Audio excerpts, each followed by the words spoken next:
Welcome to Chaturvedi coaching classes. एक बार class student, जैसा कि बेटा हम जो 12th की फिजिक्स है उसको स्टार्ट कर चुके हैं आपके लिए। उसकी जो फर्स्ट यूनिट थी उसका फर्स्ट चैप्टर भी स्टार्ट कर चुके हैं, है ना। कुछ उसमें हमने सबसे पहले इंट्रोडक्शन जाना कि इलेक्ट्रोस्टैटिक होती क्या है, स्थिर विद्युत की क्या है, आवेश के बारे में जाना।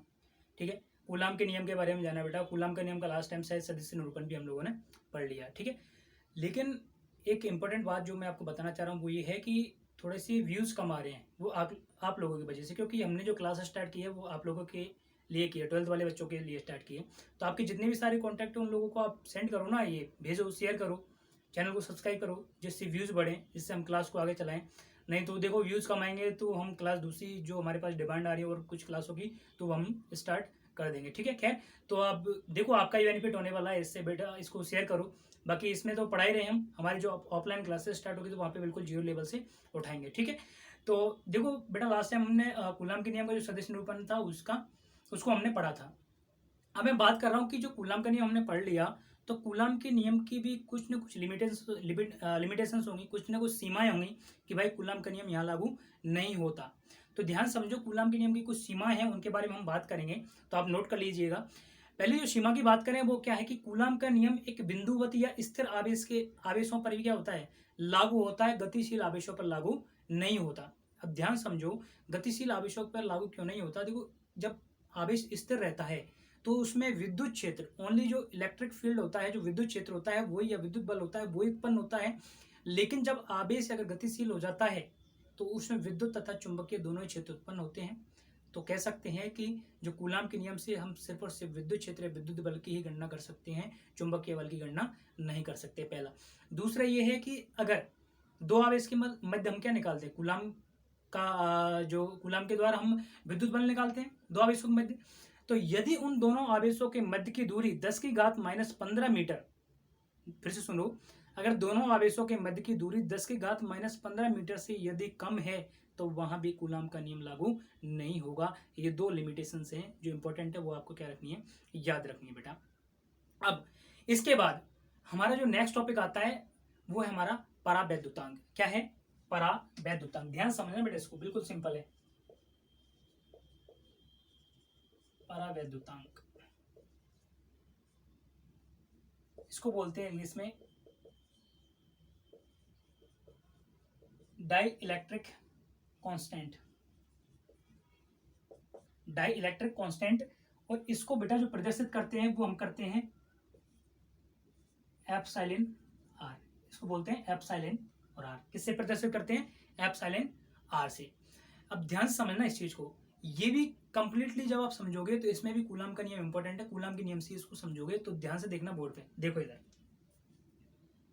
देखो बेटा, एक आवेश मैंने यहाँ ले लिया Q1 और एक आवेश मैंने यहाँ ले लिया Q2। इन दोनों के बीच की जो दूरी है वो मैंने ले ली R। यहाँ या तो निर्वात है माध्यम, मतलब या तो निर्वात है, या यहाँ पे है वायु, या तो निर्वात है इस कंडीशन में, या है यहाँ पे वायु। दूसरा मैंने ये Q1 और Q2 को उठाया, इनके मध्य की दूरी भी क्या है बेटा, सेम R है, लेकिन यहाँ पे कुछ ना कुछ क्या है, माध्यम है, मीडियम है। ठीक है, कुछ ना कुछ माध्यम है, मीडियम है।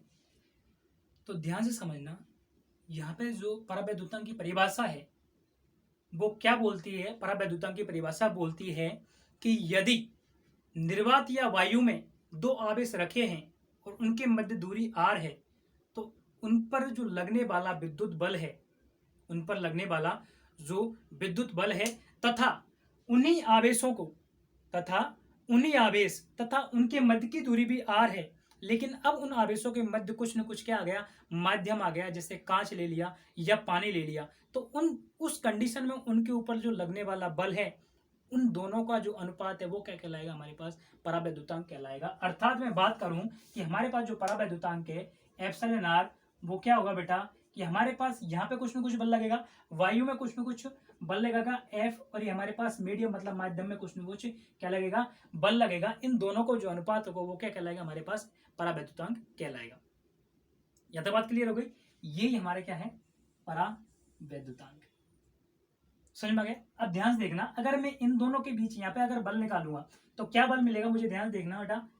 एफ बराबर हमको क्या मिलेगा, देखो के को मैंने एक तो आपको वैल्यू बताई और एक के की वैल्यू मैंने आपको क्या बताई, 1/4πε नॉट, जब किस में हो, वो निर्वात में हो। और मैंने आपको बताया कि एप्सिलॉन नॉट क्या है, निर्वात की विद्युतशीलता है, उसका मान भी मैंने आपको बताया था 8.85 × 10⁻12।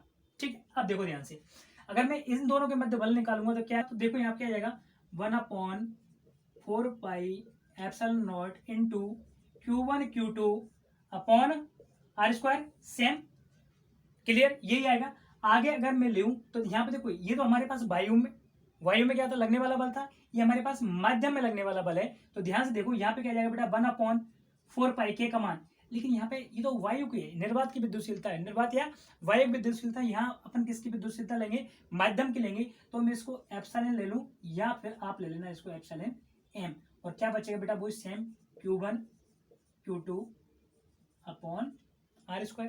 अब देखो इससे ये कैंसिल आउट हो गया, 1/4π से 1/4π कैंसिल आउट हो गया, बचा क्या हमारे पास, ध्यान से देखना बेटा, एप्सिलॉन आर बराबर 1/ε0 बचा, अपॉन में देखो या तो एप्सिलॉन ले लो या एप्सिलॉन एम ले लो। मैं यहाँ पे एप्सिलॉन एम ले रहा हूँ, जिससे आपको पता लगेगा कि हमारे पास क्या है, माध्यम की विद्युतशीलता है। अब देखो ध्यान से, अगर हर के हर में जो होता है, हर के हर में भी कुछ होता है तो नीचे वाला क्या चल जाता है, ऊपर चल जाता है। तो क्या बचा, देखो 1/ε0 इंटू ये ऊपर चल जाएगा एप्सिलॉन एम अपॉन 1। तो हमको एप्सिलॉन आर बराबर हमको जो मिला है वो क्या मिला है, epsilon M upon epsilon naught. इसको बहुत जगह आप एप्सिलॉन भी लिखते हो तो उससे कोई फर्क नहीं पड़ेगा, या आप तो एप्सिलॉन एम लिख दो या एप्सिलॉन लिख दो, ये क्या है, माध्यम की विद्युतशीलता है। तो अगर हम कह सकते हैं कि हमारे पास, ध्यान समझना, एक तो मैंने क्या बताया कि हमारे पास जो परावैद्युतांक को डिफाइन करने का जो तरीका, वो पहला क्या है कि हमारे पास निर्वात में दो आवेशों के मध्य लगने वाला बल है, उसका अनुपात यदि उन्हीं आवेशों को किसी माध्यम में रख दिया जाए तब उनके मध्य लगने वाले जो बल है उसके अनुपात को हम क्या बोलेंगे, परावैद्युतांक बोलेंगे। अगर दूसरी मैं बात करूं तो ध्यान देखना कि हमारे पास जो परावैद्युतांक क्या होता है कि देखो ये माध्यम की विद्युतशीलता तथा निर्वात या वायु की विद्युतशीलता का जो अनुपात होता है वही हमारे पास क्या कहलाएगा, परावैद्युतांक कहलाएगा। अब ध्यान समझना बेटा, देखो ये भी हमारे पास परावैद्युतांक है, ये भी निर्वात की विद्युतशीलता, और ये भी, अब ये हमारे पास माध्यम की विद्युतशीलता है और हमारे पास क्या है, निर्वात की विद्युतशीलता है। तो अपन बोलेंगे कि आपको क्वेश्चन आ जाए, जैसे आप नीट या IIT जी का अगर आप एग्जाम दोगे तो आपको क्वेश्चन आ जाता है कि भाई जो परावैद्युतांक एप्सिलॉन आर है उसका मात्रक क्या होगा, तो आपको 4 ऑप्शन दे देंगे, जिसमें एक में क्या होगा बेटा, विमाहीन होगा। तो आपका यही आंसर क्या होगा, सही होगा कि परावैद्युतांक एक कैसी राशि है, विमाहीन राशि है, मात्रकहीन राशि है। कैसी राशि है, मात्रकहीन और विमाहीन राशि है। ठीक है, चाहो तो आप इसका स्क्रीनशॉट ले लो।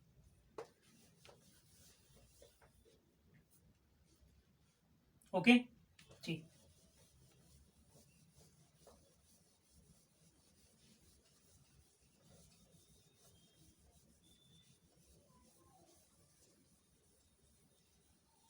आगे बेटा बात करते हैं।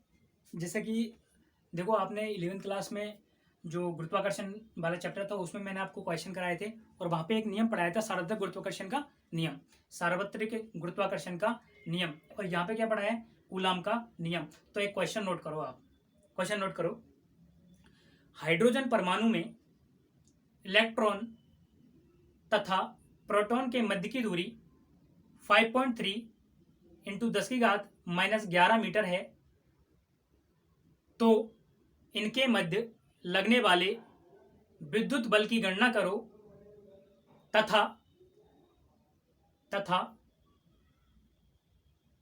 तथा गुरुत्वाकर्षण बल से करो। ठीक है, फिर से सुन लो कि हाइड्रोजन परमाणु में इलेक्ट्रॉन तथा प्रोटॉन के मध्य की दूरी 5.3 इंटू 10⁻11 मीटर है, तो इनके मध्य लगने वाले विद्युत बल की गणना करो तथा इस बल की तुलना किससे करो, गुरुत्वाकर्षण बल से करो। तो ध्यान समझो बेटा, एक तो हमारे पास क्या है, प्रोटॉन है, और एक हमारे पास बेटा क्या है, इलेक्ट्रॉन है। क्लियर, प्रोटॉन पर आवेश कितना होता है, पॉजिटिव होता है, और इलेक्ट्रॉन पर आवेश कैसा होता है बेटा, नेगेटिव होता है। ध्यान समझना, इसने इसके बीच की जो डिस्टेंस दी है वो 5.3 इंटू 10⁻11 मीटर, इन दोनों के बीच की जो डिस्टेंस है वो कितनी है, 5.3 इंटू 10⁻11 मीटर। क्लियर बात, ध्यान से, यहाँ पे हमारे पास प्रोटॉन बैठा हुआ है और यहाँ पे हमारे पास क्या बैठा हुआ है, इलेक्ट्रॉन बैठा हुआ है। मतलब मैं यहाँ पे ले लूँ Q प्रोटॉन और Q इलेक्ट्रॉन ले लूँ। तो इन दोनों के मध्य भी हमारे पास क्या लगेगा, बल लगेगा। और उस बल को जो हमारे पास क्या है, दो आवेश है, एक प्लस है और एक माइनस है। कैसे आवेश हैं, विजातीय आवेश हैं। तो अगर पूछ ले आपको इसी क्वेश्चन में कि लगने वाले विद्युत बल की जो प्रकृति वो भी बताओ, तो प्रकृति कैसी होगी, आकर्षण प्रकृति के होंगे। तो ध्यान से देखो, इन दोनों के मध्य जो बल निकालेंगे वो किससे निकालेंगे, अपन कूलाम के नियम से निकालेंगे। तो ध्यान से देखना बेटा, यहाँ पे मैं एफ ई नाम दे देता हूँ, क्योंकि अपन को तुलना भी करनी किससे, गुरुत्वाकर्षण से, तो वहां पे ग्रेविटेशन अपन को लिखना पड़ेगा। तो एफ ई बराबर हमको क्या मिलेगा, ध्यान से देखना बेटा, K Q P into Q E upon R, मतलब आर स्क्वायर ले लेता हूं मैं, यहाँ पे हमने इसको आर मान रखा है ना। ओके, तो ये तो समीकरण हो गया हमारे पास एक, क्लियर। अब 11th क्लास आप याद करो, जब हम क्या निकालते थे, गुरुत्वाकर्षण बल निकालते थे दो पिंडों के मध्य। तो ध्यान देखना, ये भी हमारे पास क्या है, दो पिंड है।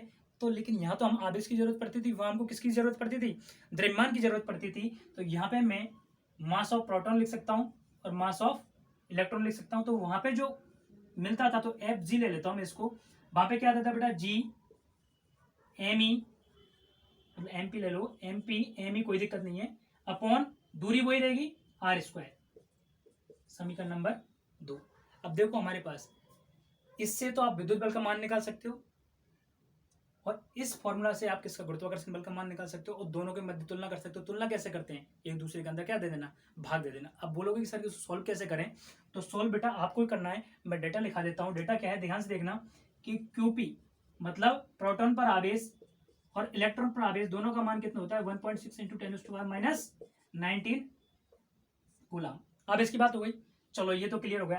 के का मान आपको पता ही है, मैं बताऊंगा नहीं, क्लियर। ध्यान देखना बेटा, जी क्या था हमारे पास, सार्वत्रिक गुरुत्वाकर्षण नियतांक, इसका मान था 6.67 इंटू 10⁻⁻11, 10⁻⁻11। अब इसका मात्रक देख लो, ध्यान से देख लो, तो बेटा क्या होगा, न्यूटन। इसको बदल लूंगा तो मीटर स्क्वायर, और अपॉन देखो ये केजी होगा, ये भी क्या हो जाएगा, तो केजी स्क्वायर। क्लियर, ये हो गया आपके पास। देखो क्यों, ये क्लियर, ये हो गया, ये हो गया, ये हो गया आपके पास। अब आपको मास ऑफ प्रोटॉन भी पता होना चाहिए और मास ऑफ इलेक्ट्रॉन भी आपको पता होना चाहिए। तो आपको पता है कि इलेक्ट्रॉन कैसे होते हैं, मैं पहले बता चुका हूं आपको, इलेक्ट्रॉन हल्के होते हैं किससे, प्रोटॉन से। तो प्रोटॉन का मास क्या होगा, ज्यादा होगा। प्रोटॉन का मास होता है, वो होता है 1.67 इंटू 10⁻⁻27 kg, और इलेक्ट्रॉन का जो मास होता है वो होता है बेटा 9.1 इंटू 10⁻31 kg। तो ये हमारे पास सारी वैल्यू हैं। के का मान आपको पता ही है, ये वैल्यू यहाँ पे पुट करना, इसका मान निकालना, इसका मान निकालना, दोनों को इक्वेशन बनेगी।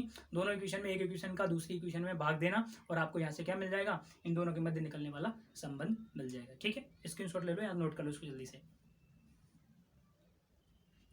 और हाँ, इसका जब आंसर निकल जाए तो कमेंट बॉक्स में आपको बताना है कि क्या आंसर आया है। ठीक है, ऐसे नहीं कि सॉल्व करके बैठ गए या फिर इसको देख के बैठ गए, सॉल्व करना है। सॉल्व करके आंसर जो आए वो कमेंट बॉक्स में बताना है। अगले जब सेक्शन होगा मैं देखूंगा कि भाई किस किसने सही किया, किस किसने गलत किया है। ओके, तो बेटा अगले टॉपिक की बात करते हैं हम। देखो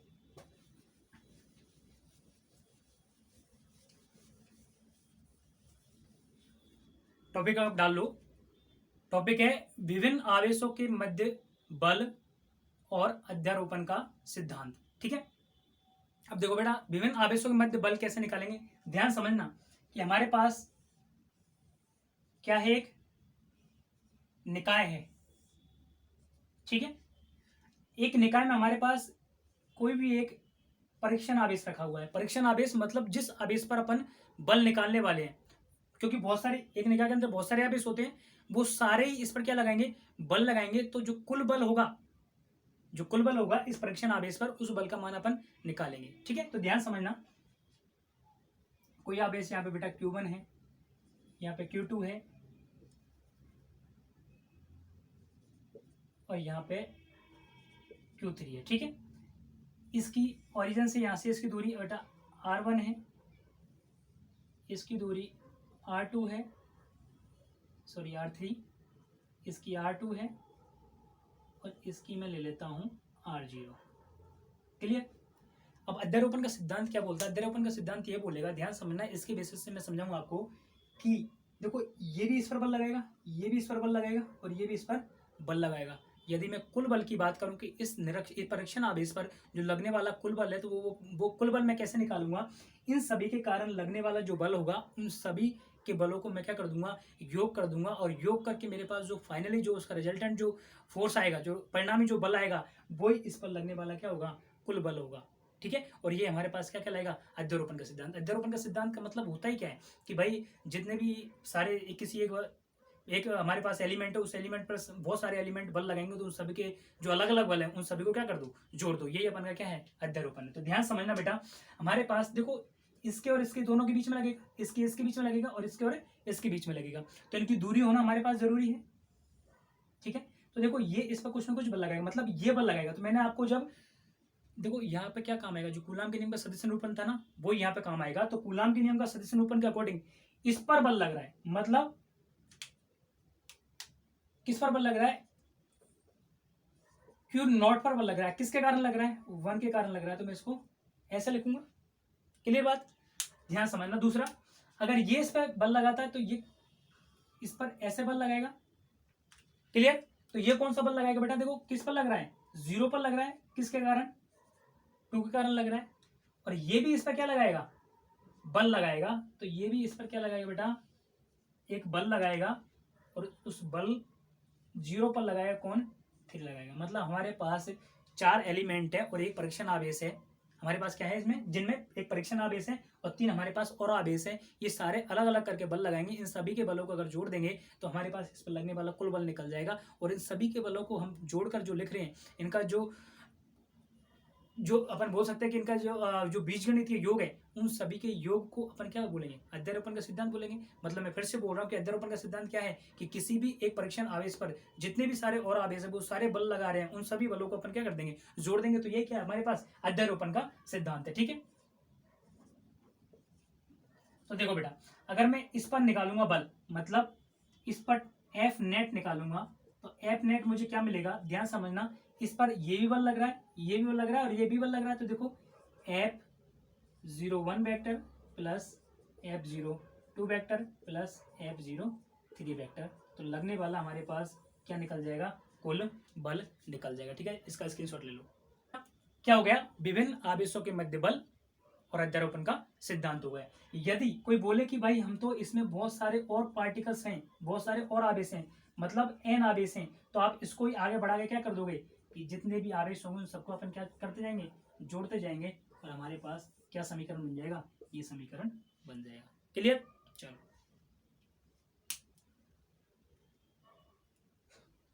अब देखो बेटा, ये तो हुआ हमारा यहाँ तक का बेसिक चल रहा था अभी, मतलब चैप्टर जो फर्स्ट था विद्युत क्षेत्र, उसका बेसिक चल रहा था आपका। अगर मैं आगे बात करूं, जो क्षेत्र विद्युत क्षेत्र, अभी तक तो सारा क्या था, बेसिक था। तो विद्युत क्षेत्र है क्या, देखो विद्युत क्षेत्र की बेटा बात करूं मैं, तो विद्युत क्षेत्र को अपन ई से डिनोट करते हैं, और ई बराबर हमारे पास क्या होगा, F upon Q, E vector F upon क्या होगा, क्यू। अब ध्यान समझो, अगर मैं बात करूं इसकी, क्या है कि किसी एकांक आवेश पर लगने वाले विद्युत बल को अपन क्या बोलेंगे, विद्युत क्षेत्र या विद्युत क्षेत्र की तीव्रता। क्या बोलेंगे, विद्युत क्षेत्र या विद्युत क्षेत्र की तीव्रता। फिर से सुनो, क्या है, एकांक आवेश पर लगने वाले विद्युत बल को, एकांक आवेश पर लगने वाले विद्युत बल को विद्युत क्षेत्र की तीव्रता या विद्युत क्षेत्र कहते हैं। समझो कैसे हैं, विद्युत क्षेत्र किस तरीका से जनरेट होता है, इसको तुम समझो। देखो बेटा, हमारे पास कोई ना कोई क्या है, यहाँ पे एक निकाय है, इस निकाय के अंदर कोई ना कोई क्या रखा हुआ है, आवेश रखा हुआ है। इस निकाय के अंदर कोई ना कोई आवेश रखा हुआ है, तो इस आवेश का कुछ ना कुछ क्या होगा, प्रभाव होगा यहाँ पे। और ये प्रभाव कब कब पता लगेगा, जब यहाँ पे कुछ ना कुछ कोई दूसरा आवेश आएगा। तो जो दूसरा आवेश आएगा तो कुछ ना कुछ क्या करेगा, बल का अनुभव करेगा। तो अपन क्या बोल रहे हैं कि एकांक, मतलब ये किसी न किसी, ये जो आवेश है वो किसी न किसी बल का क्या करेगा, अनुभव करेगा। किसके कारण, इस आवेश के कारण कुछ न कुछ बल का क्या करेगा, अनुभव करेगा। तो हमने क्या बोला कि एकांक आवेश पर लगने वाला जो विद्युत बल है, वही हमारे पास विद्युत क्षेत्र या विद्युत क्षेत्र की क्या कहलाता है, तीव्रता कहलाता है। क्लियर बात यहाँ तक, क्लियर यहाँ तक। चलो अब देखो बेटा, इसके अगर मैं मात्रक की बात करूं, तो इसका जो मात्रक है वो क्या होगा हमारे पास, इसका मात्रक निकलने वाला है न्यूटन पर कूलम। और इसकी मैं विमा की बात करूं बेटा, इसकी जो विमा निकल के आएगी, आपको पता है न्यूटन मतलब बल है, बल की विमा क्या होती है, m1 l1 t-2।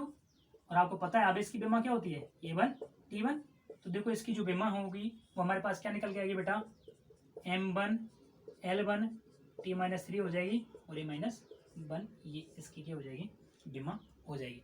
इस तरीक़ा से हमारा जो विद्युत क्षेत्र है वो समझाया हमने कि क्या है कि एकांक जो आवेश है उस पर एकांक जो आवेश होगा उस आवेश पर जो लगने वाला विद्युत बल है उसका जो मान होगा उसी को अपन विद्युत क्षेत्र की क्या बोलेंगे, तीव्रता बोलेंगे। एक और बात लिख लो, जो विद्युत क्षेत्र है वो एक कैसी राशि है बेटा, सदिश राशि है, सदिश राशि है। मतलब कभी पूछ लिया जाता है, आपको क्वेश्चन पूछ लिया जाता है कि विद्युत क्षेत्र कैसी राशि है, सदिश राशि है, अदिश राशि है ना। तो या दोनों हैं या दोनों में से कोई नहीं है, तो आपको क्या टिक करना है कि विद्युत क्षेत्र कैसी राशि है, हमारे पास सदिश राशि है। ठीक है बेटा, आगे जो भी टॉपिक पढ़ेंगे अपन पढ़ेंगे। आगे का जो टॉपिक है वो है बिंदु आवेश के कारण विद्युत क्षेत्र की तीव्रता।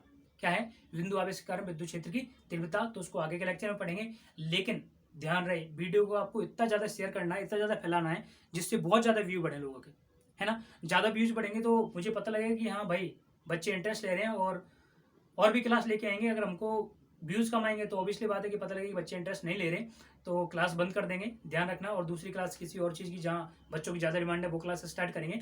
तो वीडियो को शेयर करें, सब्सक्राइब करें, ज़्यादा से ज़्यादा लोगों के फ़ोन उठाओ, फ़ोन लो घर वालों के, और उसमें डायल करो Chaturvedi coaching classes, direct subscribe कर दो, बस इतना ही काफ़ी है हमारे लिए। तो ठीक है, इतना कर दोगे तो हम आराम से आपका साथ देंगे। ठीक है बेटा, देखिए जो लेक्चर है उसका वेट कीजिए। तब तक के लिए धन्यवाद।